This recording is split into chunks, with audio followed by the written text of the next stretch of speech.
Hello everyone, welcome to our class. आज के इस क्लास में हम क्या डिस्कस करेंगे?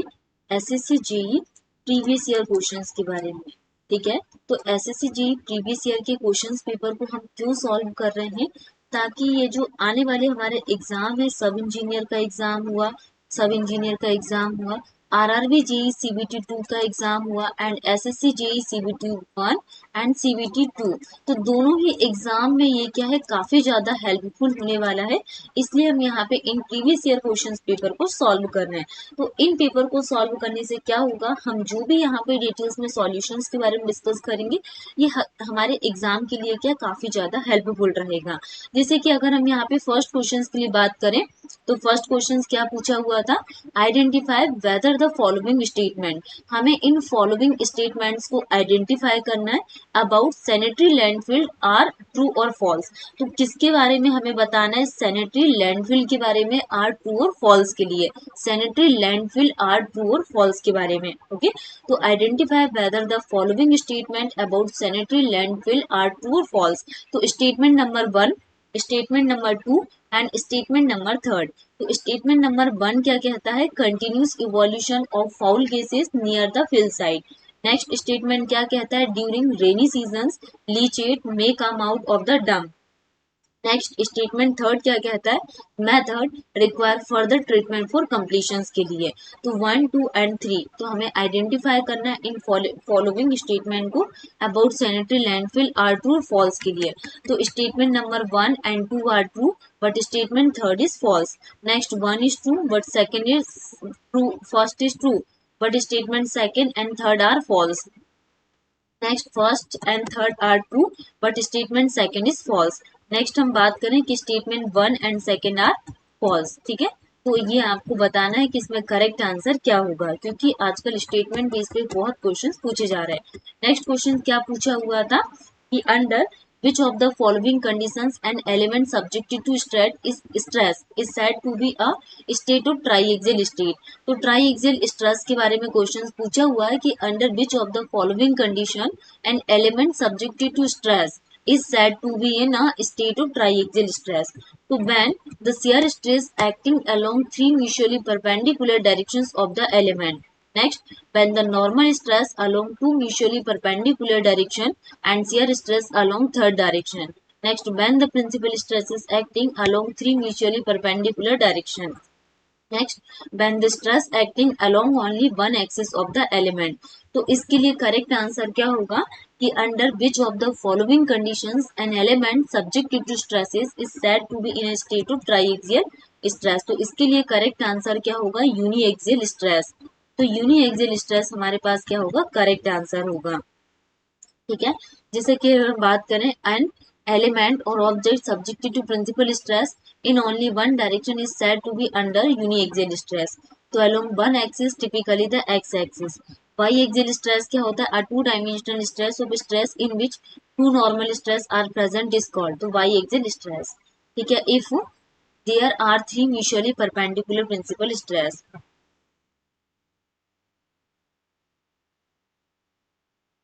नेक्स्ट क्वेश्चन क्या पूछा हुआ है?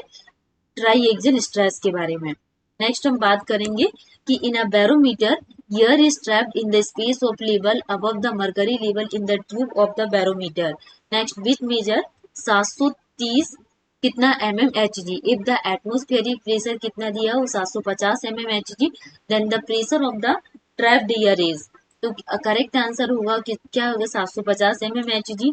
Next 20 mmHg, 730 mmHg and 745 mmHg। तो करेक्ट आंसर क्या होगा यहाँ पे? Atmospheric pressure P atmospheric equal to 750 mmHg। Atmospheric pressure क्या होगा? P ATM equal to 750 mmHg। Next, height of the mercury column, तो H equal to 730 mmHg, height of the mercury column.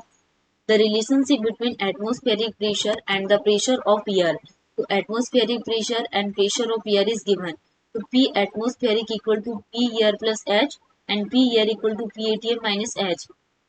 तो 750 minus 730 तो कितना आ जाएगा? 20 mmHg। Next, which of the following operation is mean for manual और automatic process. Manual और automatic process by which air present in a centrifugal pump and its sunken line is removed by filling liquid. Which of the following operation is meant for manual or automatic process by which air present in a centrifugal pump and its sunken line is removed by filling liquid? The lubrication, closure of the delivery valve, starting of the electric motor, and closure of the suction valve. तो closure of the delivery valve is the correct answer.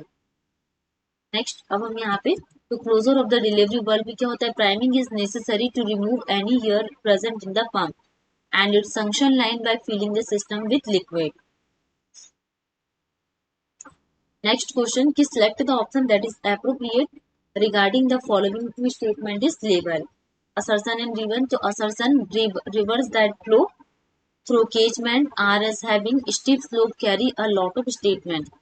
Reason, steep slope lead to the high velocity of the flow which causes more erosion of the surface soil. So both assertion and reason are false. Next, assertion and reason are true, but reason is not the correct explanation of assertion. But assertion and reason are true and reason is the correct explanation of assertion. तो इसके लिए हमारा correct answer क्या होगा? Assertion. Rivers that flow through catchment areas having steep slope carry a lot of catchment. True. Reason. ठीक है, तो ये हमने यहाँ पे इसके पांचों क्वेश्चन को सॉल्व कर लिया. नेक्स्ट क्वेश्चंस के बारे में हम बात करेंगे कि क्या नेक्स्ट क्वेश्चंस पूछे हुए थे. ठीक है, जैसे कि अगर हम बात करें नेक्स्ट क्वेश्चंस क्या पूछा हुआ था कि just minute wait.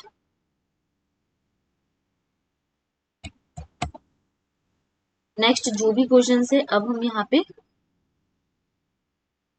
Next class में सॉल्व करेंगे. ठीक है, इसको हम थोड़ा ओपन कर लेते हैं साइड. वेट. तो अभी तक हमने जितने भी क्वेश्चन सॉल्व किए ये आप लोग को प्रैक्टिस करना है बार बार, और जो भी आप लोग को डाउट आता है वो डाउट्स आप लोग हमसे क्लियर कर सकते हैं. ठीक है, तो हम यहाँ पे न्यू क्वेश्चंस के बारे में बात करेंगे, जैसे कि 16 नंबर का क्वेश्चंस के बारे में. ठीक है, तो फर्स्ट क्वेश्चन क्या पूछा हुआ था कि which irrigation method has the highest irrigation efficiency. कौन सा हम यहाँ पे इरिगेशन मेथड का यूज करते हैं जिसकी हाईएस्ट इरिगेशन इफिशियंसी होती है? ड्रिप इरिगेशन, स्प्रिंकलर इरिगेशन, या फिर फ्यूरो इरिगेशन, या फिर बॉर्डर स्ट्रिप इरिगेशन का यूज किया जाता है. तो which irrigation method has the highest irrigation efficiency. तो हाईएस्ट इरिगेशन इफिशियंसी किसकी होगी? ड्रिप की होगी, स्प्रिंकलर की होगी, फ्यूरो की होगी, या फिर बॉर्डर स्ट्रिप इरिगेशन के लिए. तो क्या आ जाएगा? Which irrigation method has the highest irrigation efficiency. तो हाईएस्ट इरिगेशन इफिशियंसी किसकी आ जाएगी? ड्रिप इरिगेशन के लिए. तो drip irrigation has the highest. तो ड्रिप इरिगेशन क्या होगा? Highest irrigation efficiency. Next, drip irrigation is the type of micro irrigation system that has potential to save water and nutrients by allowing water to drip slowly to the roots of plant either from above the soil surface. ठीक है, तो ये सारे questions आपको ध्यान रखना है. Next हम बात करने वाले हैं कि if the specific weight of a certain liquid is 5000 newton per cubic metre then calculate the specific volume in cubic metre per N. मतलब 0.2, 0.002 एंड 0.002 एंड 0.02. तो इसके लिए करेक्ट आंसर क्या होगा? डेंसिटी क्या होती है? Mass per unit volume is called the density. मतलब mass upon volume K G per cubic metre. तो ये क्या होता है? केजी पर क्यूबिक मीटर को ही क्या बोला जाता है? डेंसिटी. एंड स्पेसिफिक ग्रेविटी क्या होती है? Relative weight of that liquid compare to an equal volume of water. मतलब कि density of liquid divided by density of water को ही क्या बोला जाता है? Specific gravity. स्पेसिफिक वॉल्यूम क्या होता है? Volume per unit mass. तो वॉल्यूम डिवाइडेड बाय मास को स्पेसिफिक वॉल्यूम बोला जाता है. 1 अपॉन डेंसिटी मतलब कि क्यूबिक मीटर पर KG is called the specific volume. तो ये सारी डेफिनेशंस आपको ध्यान रखना है. स्पेसिफिक ग्रेविटी क्या होता है? Density of liquid divided by density of water. And specific volume क्या होता है? Volume upon mass. तो स्पेसिफिक वेट ये हमने देख लिए हैं क्वेश्चन नंबर 16, 17 दोनों, ठीक है। नेक्स्ट हम बात करने वाले हैं कि which of the following is a requirement for thermal insulation in material. तो ऑप्शन नंबर फर्स्ट दिया हुआ है low thermal conductivity, low density, high permeability and high temperature resistance. तो थर्मल इंसुलेशन इन मटेरियल के लिए क्या करेक्ट आंसर होगा। Next question की consider the following statement about the stability criteria or a gravity dam. Statement number 1. If the force of friction is more than the force due to water pressure, the dam is safe against sliding. Next, if the resultant of the weight of the dam and the horizontal force due to water pressure lies outside the base of the dam, but within h क्या है height of the dam from the face of the dam is safe against overturning. Statement number 3 क्या पूछा हुआ है, to avoid tension at the base of the dam, maximum value of eccentricity is B/6 on either side of the geometrical axis of base section, where B is the base width of dam. Which of the given statement are correct? Next, statement number 2, statement number 1 and 3. The modes of failure and criteria for structural stability of gravity dam. A gravity dam must be designed to withstand various forces and prevent failure. The following are the primary modes of failure and the associated criteria for ensuring the structural stability of gravity dam. तो हमने overturning में क्या देखा, यहाँ पे rotation about the toy, and crushing क्या होता है, कंप्रेशन फेलियर, टेंशन फेलियर को हमने यहाँ पे डिटेल्स में समझे, स्लाइडिंग फेलियर क्या होता है। नेक्स्ट क्लास में हम न्यू क्वेश्चंस को सॉल्व करेंगे 20 से। Thank you. एक काम करते हैं हम लोग, इस क्वेश्चन को और सॉल्व कर लेते हैं एंड देन उसके बाद क्लास को एंड करेंगे कि which of the following precautions generally followed in cold weather concreting and hot and not in hot weather concreting. Use of an air entraining admixtures, cooling of aggregate, sprinkler of formwork with cool water. तो correct answer क्या होगा यहाँ पे, cold weather concreting hot. क्या ठीक है guys, आज की क्लास को